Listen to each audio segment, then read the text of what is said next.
Your kids are a burden, they don't belong here. My dad yelled at family dinner. My sister smirked, don't forget to pay my rent by the end of the month, but when I walked out and cut them off completely, I got 43 missed calls. I had spent years believing that family meant sacrifice. That it was normal to give until you bled because, in the end, love was worth more than money. Right? That was the lie I had been fed since childhood, the script I had followed blindly. But the day I finally said no, the day I refused to be their personal ATM, everything changed. My name is Nick Carter, and I am the CEO of a successful IT firm. For over a decade, I provided for my family without question. My parents, my sister Melanie, even my deadbeat brother Brian, I funded their lives. I paid their bills, covered their debts, fixed their mistakes. My mother had a new business every year. Essential oils, homemade soaps, custom scarves. But the candle-making venture? That was the one I got dragged into the hardest. I designed the website, built an entire e-commerce platform, ran targeted ads. My mother was thrilled for a month. Then she got bored. Just like she always did. Maybe this just isn't my calling, she sighed dramatically over Thanksgiving dinner, barely acknowledging the hours I had poured into her latest failure. And my father? His favorite line, Melanie works so hard as a nurse. You know how tough it is raising 2 kids alone. She needs help, Nikki? You can afford it. Melanie had never been good with money. Credit card debt, payday loans, impulsive purchases, every time she was drowning, I was the lifeline. It was always an emergency. Always a crisis. Then there was Brian. Fired from his last 3 jobs, the most recent one for showing up drunk to a corporate meeting. He never got lectures. Never got guilt-tripped. Because he was going through a rough patch. But me? I was the golden goose. The one who had made it. And apparently success came with a price, my freedom. It wasn't until my own sons were growing up that I finally saw the truth. My parents barely acknowledged them. If I asked for help watching them? Oh, Nick, maybe you should hire a nanny. We're too old for this. But if Melanie needed a babysitter? They dropped everything. The final straw came when I refused to fund Melanie's latest financial disaster. And suddenly I wasn't family anymore. I never questioned it growing up. That Melanie got the brand new iPhone for her birthday while I got a practical gift like a laptop for school. That when I asked for basketball shoes, Mom sighed and said, Nick, do you really need those? Your old ones are fine. But when Melanie wanted designer boots, Dad swiped his credit card without a second thought. That I started working at 15, stocking shelves at an electronics store while Brian and Melanie never lifted a finger. Nick is responsible. He'll figure things out. They called it praise. Now I see it for what it was, a life sentence. If you can take care of yourself, you must. And if you have more, you owe more. That was the unspoken rule. Melanie had it the easiest. As the only daughter, she was showered with affection, spoiled beyond reason. She never faced consequences. She wrecked her first car at 18, Dad bought her another one the next week. She maxed out credit cards and Mom blamed those greedy banks. And Brian? Brian was a mess. Always getting into trouble, always making excuses. He got fired from his last job for showing up drunk, and instead of holding him accountable, our parents comforted him. Not everyone's as lucky as you, Nick. He's going through a rough patch. Lucky? I built my life from nothing. I started my IT firm in a tiny apartment, pulling all-nighters, living off instant ramen. No handouts. No safety net.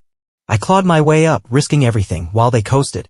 And when I finally made it, they acted like my success belonged to them. We're so proud of you, son.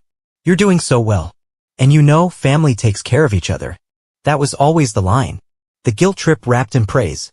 It started small, little things here and there. Melanie needed help with rent just for 1 month. Brian had an overdue credit card bill. Mom's car broke down. Dad's roof needed repairs. And I could help. I was making 6 figures after all. At first, I gave willingly. It felt good to provide. To be the successful son. But soon, the asks became expectations. Melanie stopped even pretending to struggle. She booked spa weekends and took trips to Cancun, and when I raised an eyebrow, she scoffed, God, Nick, I need a break. You don't get it, you don't have kids. Brian never looked for another job. He just texted me, bro, I need a favor, and drop his Venmo. And Mom? Mom was the worst of all. She had a new business idea every year. Essential oils. Knitted scarves. Personalized mugs. Each time I was dragged in to build the website, set up payments, run ads. Then came the candle disaster. Mom decided she wanted to start selling homemade candles.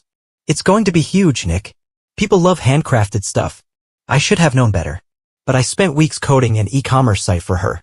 built her a beautiful online shop, even paid for the first batch of inventory. She lost interest within a month. Maybe candles just aren't my passion. Like all the other failed ventures. Like the thousands of dollars I'd sunk into her ideas, hoping this time it would be different. But I never said anything. Because it was Mom. And then came the ultimate slap in the face. My own children, my actual family, were an inconvenience to them. Mom refused to babysit. Dad wouldn't help either. When I asked, I got the same patronizing response. Nick, you can afford a nanny. You should hire someone professional. But when Melanie needed a babysitter, they dropped everything. When she had an issue with her kids, it was everyone's problem. When Brian drank away his last paycheck, it was my problem. But my problems? My needs? Nick, you're independent. You don't need anything from us. They were right. I didn't need anything from them. But for the first time in my life, I started wondering, why did I need them? And what would happen if I just stopped giving? The day I said no. It started with a phone call. I was in my office wrapping up a call with a major client when my phone buzzed with Mom's name flashing on the screen. I almost ignored it. Almost. But the thing about my mother was, if you didn't answer the first time, she'd just keep calling. And calling. With a sigh, I picked up. Nick, sweetheart, we need to talk. Her voice was sugary sweet, the same voice she used when she wanted something. What is it, Mom? It's your sister. She's in trouble. Of course, she was. Melanie was always in trouble. What now? I asked, already knowing I wouldn't like the answer. She lost her job. I leaned back in my chair, exhaling slowly. Let me guess, I said, rubbing my temple. She needs money. Mom hesitated. That slight pause. That fraction of a second where she realized I had caught on. Well, it's just temporary, she said quickly. You know how hard she works. She's been juggling the kids, the house, it's been so stressful for her. No. Silence. A stunned, unnatural silence. What? Mom finally said, as if I had spoken a foreign language. I said no, Mom. The words felt strange in my mouth. Unnatural. Like breaking a script I had been following my entire life. Nicholas, she has 2 children. How can you be so heartless? She also has an ex-husband who pays child support, I shot back. And 2 parents who could help. Why is it always me? You know Brian can't afford. Then maybe Brian should get a job instead of getting drunk every weekend. A sharp inhale. Nicholas, this is your family, she said, her voice turning cold. No, Mom, I said, my voice just as icy. I was your bank account. And I'm closed for business. And for the first time in my life, I hung up on her. I expected guilt. I expected doubt. But all I felt was relief. And then the storm came. The fallout. The next morning, my phone was a battlefield. Missed calls. Voicemails. Furious texts. Dad, you are abandoning your family. Unbelievable. Mom, I can't believe how selfish you've become. Melanie, wow. Just wow, Nick. After everything I've done for you. Brian, ironically, was silent. Maybe because he knew this had been coming. And then the final message. Mom, your father's in the hospital. I hope you're happy. My stomach dropped. The hospital guilt trip. When I arrived, Melanie was already there, pacing outside Dad's room, her arms crossed tight. The moment she saw me, she scoffed. Oh, look. The golden boy finally decided to show up. What happened? I asked, ignoring her tone. Mom stepped out of the hospital room, her eyes red but calculating. He had a stress episode, she said. From everything you put him through. I let out a bitter laugh. Oh, so this is my fault? Melanie glared at me. You abandoned us, Nick. You just cut us off like we were nothing. You were nothing to me, I said flatly. Nothing but parasites. Melanie gasped like I had slapped her. Nicholas. Mom scolded. But I wasn't done. You think I don't see what's happening here? I gestured to Dad's hospital bed. This isn't stress. This is a pathetic attempt to guilt me into paying for you all again. Silence. Then Dad's weak, hoarse voice. We're your family. I stepped closer, looking him dead in the eyes. No, Dad. You were a bill I kept paying. I turned and walked out. The real test. I expected things to go quiet after that. I was wrong. The next week, my parents went nuclear. They started calling my employees, asking them to talk sense into me. They reached out to my business partners, feeding them sob stories about how I was letting my poor, struggling family suffer while I lived in luxury. They even showed up at my house. I refused to answer the door. Then the kicker. Mom texted me a bank account number and a single message. Just send what you can. We'll forgive you. Forgive me? That was the moment I knew. This wasn't about love. It had never been about love. It was about control. I blocked their numbers. Every Single. One. And just like that, I was free. The one I didn't expect. A week later, someone knocked on my door. It was Brian. Sober. He looked different. Tired, maybe. Older. I know what you're thinking, he said. And no, I'm not here for money. I crossed my arms. Then why are you here? He exhaled slowly. To say you were right. That caught me off guard. Come again. Brian rubbed his face. After you cut them off, they turned to me. Started demanding I help. Like I suddenly had a trust fund stashed somewhere. He laughed bitterly. When I told them no, Mom lost her mind. Called me a disappointment. Said I wasn't a real son if I wouldn't sacrifice for my family. I stayed silent, because I knew exactly how that felt. Brian shook his head. They don't love us, Nick. They love what we give them. I studied him carefully. For the first time in years, Brian wasn't just the screw-up brother who wasted his chances. He was someone who finally saw the truth. So what are you going to do? I asked. He shrugged. What you did. Walk away. Part of me wanted to tell him it was too late, that he had spent too long on their side. But another part of me, the part that still believed people could change, offered him a beer instead. You should have never pushed me. For years, I ignored the signs. For years, I told myself that my family loved me, that I owed them for raising me, that it was my duty to take care of them. But the moment they suggested I should hire a nanny for my own kids instead of expecting my parents to help, that was it. That was the moment they made their biggest mistake. Because in that moment, I saw the truth. They didn't see me as their son. They didn't see me as their brother. They saw me as a wallet with legs. And I was about to show them exactly what happens when you bite the hand that feeds you. Step 1. Cutting them off completely. Blocking their numbers was just the beginning. I made sure they had no access to me anymore. Changed my email. Cut them off from my business contacts. Warned my assistant not to accept any calls from them. I even changed my home security system, just in case Mom got any ideas about showing up unannounced. And then I waited, because I knew they would come crawling back. I didn't have to wait long. Step 2. Making them pay literally. A month passed. Then came the first desperate email. Mom's email. Nicholas, we need to talk. Your father is struggling with medical bills, and Melanie is at risk of losing her apartment. We are still your family. You can't just abandon us. I smiled, because what she didn't know, I had already spoken to Dad's doctor, and surprise, surprise, he was fine. No serious medical issues. No massive hospital debts. Just another lie. Melanie's apartment? Oh, I had checked. She wasn't at risk of losing anything. She had just spent too much on luxury vacations again and wanted me to cover it. So I ignored the email. 2 weeks later, they tried again. Dad's email. Nick, son, please. I don't know why you're acting like this, but we are family. You can't let your own flesh and blood suffer while you live in comfort.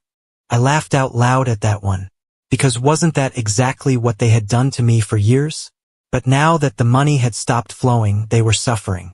Good. Step 3. Destroying the illusion. The final straw came when Mom showed up at my office. She must have sweet-talked the receptionist because the next thing I knew, she was standing in my doorway, fake tears in her eyes. Nicholas, we need to fix this. I leaned back in my chair, folding my arms. Fix what, exactly? This family. You've broken us. I almost burst out laughing. No, Mom. You broke this family the moment you decided my only worth was my bank account. She gasped, like I had just slapped her. How can you say that? She whispered. After everything we've done for you. What have you done for me, Mom? I interrupted, my voice ice cold. Tell me one thing. One. She opened her mouth, closed it. She had nothing, because the truth was brutal. They had done nothing for me. And the moment I had children of my own, they didn't even want to be grandparents, they just wanted me to pay for their lifestyle forever. I stood up, walking around my desk until I was standing right in front of her. You want to know the real reason I cut you all off? I asked, my voice dangerously quiet. Mom swallowed hard. Because when I asked you to watch your own grandchildren, your own flesh and blood, you told me to hire a nanny. Because helping me, For once in your life was too much to ask. She turned pale. I didn't mean. Yes, you did. I cut in. And that was the moment I realized you don't care about me. You never did. And now? Now I don't care about you either. Her mouth opened, then closed, because she knew. She had lost me. For good. She tried one last tactic, tears. Nikki, please, we're your family. I smiled. Not anymore. And I called security to escort her out. Step 4, the final blow. The next day, Dad called Brian. Desperate. Begging him to talk some sense into me. And Brian? Brian laughed in his face. Nick was right about you all along, Brian told him. And I finally see it too. So guess what, Dad? I'm done with you too. That was it. That was the real end of our family. Because now, they had no one left to leech off of. And without my money? Without my support? They crumbled. Melanie's downfall. Melanie lost her apartment within 3 months. She called everyone she knew, begging for a loan. No one helped her. Because I had made sure they all knew exactly what kind of person she was. She had to move back in with our parents, the very people who had enabled her for years. Imagine that. 36 years old, broke, and stuck in the same childhood bedroom she once mocked me for being too serious in. Dad had to sell the house. Not just sell it for less than market value. Turns out he had racked up so much debt that the bank was ready to take everything. And guess what? For the first time in his life, he had no one to bail him out. Mom tried to beg other relatives for help, but guess what? I had already told them everything. No one wanted to bail them out. Because no one wants to help a family of leeches once they realize the truth. And me? I went on with my life. Better. Happier. Finally free. And I didn't feel a single ounce of guilt. Because they had brought this on themselves. They should have never pushed me. They should have never made me choose between them and my own family. Because they never realized. I was never really theirs to begin with. 1 year later, the best decision I ever made. It's been exactly 1 year since I cut my family off. 1 year since I stopped being their personal bank. 1 year since I finally chose myself. And let me tell you, I regret nothing. What happened after I walked away? At first, I expected guilt. Maybe a little doubt. Instead, I felt free. For the first time in my life, my phone wasn't constantly buzzing with demands. I wasn't stressed about covering someone else's rent, bills, or last-minute emergency that was never actually an emergency. I could finally focus on my life. My business thrived. My marriage became stronger. My kids? They got the father they deserved, one who wasn't constantly exhausted from trying to solve everyone else's problems. And my family? Oh, they crumbled. Melanie, living in her own mess. Melanie lost her apartment and had to move back in with our parents. From what I've heard, it's been less than ideal. She's been jumping from one low-paying job to another, constantly complaining about how life isn't fair and Nick abandoned us. But the best part? Mom and Dad finally realized just how much of a financial burden she is. Turns out, without me funding her lifestyle, she's just another broke, entitled adult who never learned to take care of herself. Dad sold the house at a loss. The bank was breathing down his neck with massive unpaid debts, and for the first time in his life, he had to actually deal with the consequences of his actions. The man who once lectured me about family duty and responsibility is now renting a tiny apartment in a bad neighborhood, struggling to make ends meet. A few months ago, Mom tried one last time to guilt me back in. She sent me an email. Mom, Nicholas, your father and I are getting older. We can't live like this forever. You need to understand that family is family. No matter what. Let's put the past behind us. I laughed out loud reading it. I didn't even bother responding. Because the truth is, the past isn't the problem. They are. Going viral on Reddit. A few months ago, I decided to share my story online. I was curious, was I the bad guy for cutting them off? Was I really as selfish as they claimed? So I posted my entire experience on Reddit. And the response? Explosive. Thousands of people commented. Tens of thousands upvoted it. People cheered me on. Some even shared their own stories about cutting off toxic families. It blew my mind. I had spent years believing I was the only one going through this. That I was somehow wrong for standing up for myself. But reading the comments? It confirmed everything. I wasn't wrong. I wasn't cruel. I wasn't selfish. I was just done being used. The final message. Last week, I got one final email. It was from Melanie. Melanie, I hope you're happy, Nick. Mom and Dad are struggling and I'm barely making ends meet. I lost everything because of you. But I know one day you'll realize your mistake. And when that day comes, I hope you remember that family forgives. I'll be waiting. I read it, smiled, and deleted it, because the only mistake I made was not cutting them off sooner. Final thoughts. So here I am, 1 year later, living the best life I've ever had. My business is thriving. My kids are happy. My stress is gone. And my family? They're finally dealing with the consequences of their own actions. If I learned anything from this past year, it's this. Family isn't blood. Family is who treats you like family. And some people don't deserve a second chance.